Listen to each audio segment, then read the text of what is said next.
Salah. Enggak terus. Bismillahirrahmanirrahim. Assalamualaikum warahmatullahi wabarakatuh. Sebelumnya saya memperkenalkan nama saya Nurman dari cabang Malang. Sebelumnya saya mohon maaf ya, dengan segala keterbatasan saya, terutama dalam hal menyampaikan materi mission 2 ini. Jadi di sini saya mereview kembali apa yang menjadi poin-poin ya, apa yang saya tangkap daripada penyampaian pemateri tadi, yaitu mission HMI. Mission ini adalah pijakan daripada tema bawaannya, yaitu strategi mewujudkan insan cita HMI. Langsung saja kita berangkat dari mission, bahwa mission ini adalah tugas atau tanggung jawab yang diemban oleh kader HMI. Kemudian sebagai organisasi kader yang termuat dalam pasal sebagai organisasi kader, bahwa kita memiliki platform yang jelas. Kemudian sejak awal berdirinya HMI tentu ada dua yang menjadi pijakan atau patokan kader-kader HMI, yang itu yaitu komitmen asasi. Jadi dua komitmen asasi ini adalah mempertahankan negara Republik Indonesia dan mempertinggi derajat bangsa Indonesia. Nah, atau disebut dengan komitmen kebangsaan. Kemudian yang kedua, menegakkan dan mengembangkan ajaran Islam yang dikenal dengan asasi keumatan dan keislaman. Langsung saja bahwa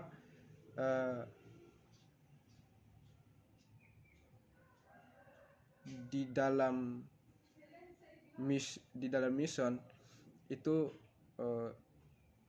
tidak asing lagi bahwa 5 kualitas insan cita ini yang menjadi pondasi utama ya. Yang pertama itu insan akademis. Insan akademis ini bagaimana dia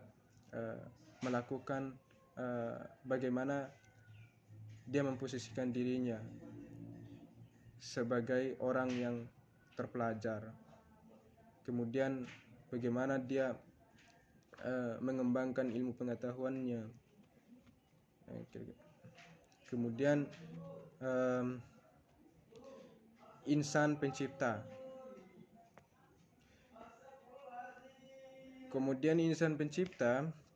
Di mana insan ini sanggup melihat atau kemungkinan yang terjadi di ranah sosial. Kemudian bersifat independen dan terbuka, tidak isolatif, dan dia kreatif dan inovatif dalam melihat dan menyelesaikan sebuah persoalan, menemukan riset ataupun hal-hal baru. Kemudian insan pengabdi. Jadi insan pengabdi, bahwa insan ini selalu ikhlas dan sanggup berkarya demi kepentingan orang banyak, untuk sesama umat. Kemudian dua, sadar membawa tugas insan pengabdi bukan hanya membuat dirinya baik, tetapi juga membuat kondisi sekitarnya itu menjadi lebih baik. Kemudian kualitas insan bernafaskan Islam, bahwa Islam telah menjadi nafas dan menjiwai serta memberikan pedoman pola pikir dan pola dalam hal menyampaikannya. Kemudian bahwa Islam ini dijadikan sebagai pijakan, ruh perjuangan, kemudian pedoman hidup dalam berpikir, kemudian sebagai pedoman hidup dan bertindak sebagai orang muslim. Kira-kira seperti itu. Kemudian kualitas insan yang bertanggung jawab atas terwujudnya masyarakat adil makmur yang diridhoi oleh Subhanahu wa taala, bahwa telah dijelaskan sedikit saya menangkap dari apa yang disampaikan pemateri bahwa ada dua utama dalam kualitas insan yang bertanggung jawab ini terwujudnya masyarakat adil makmur yang diridhoi oleh Subhanahu wa taala. Yang pertama itu menegakkan keadilan. Artinya menegakkan keadilan, jadi segala konsekuensi ataupun segala tanggung jawab itu sepenuhnya dia mampu mengorganisirnya. Kemudian yang kedua, berkontribusi pada penciptaan. Artinya ketika dia sudah melihat apa yang terjadi di ranah sosial, jelas dia mampu melakukan hal-hal tersebut demi menyelesaikan sebuah persoalan yang ada. Itu. Kemudian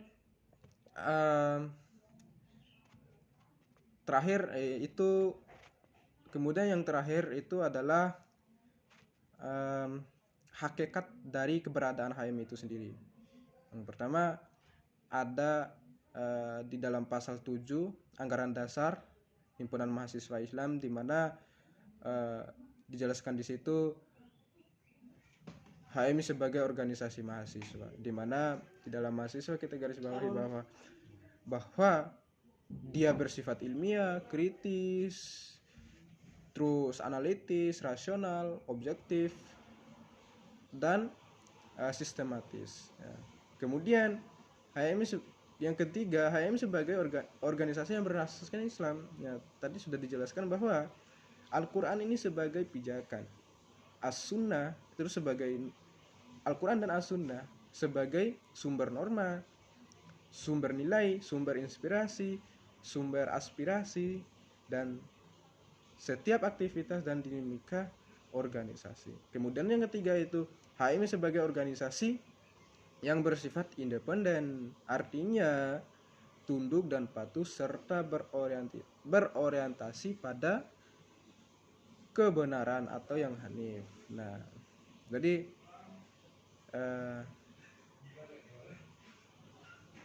di situ saya mampu meraba-raba apa yang menjadi pemaparan pemateri yang saya tanggap. Mungkin dengan itu saya mohon maaf dengan segala keterbatasan saya, terutama dalam hal menyampaikan. Kemudian apabila ada kekurangan itu datang dari saya, kemudian kelebihannya itu bisa kita ambil bersama sebagai bahan referensi ataupun sebagai bahan ajaran untuk kedepannya. Sekian dari saya. Assalamualaikum warahmatullahi wabarakatuh.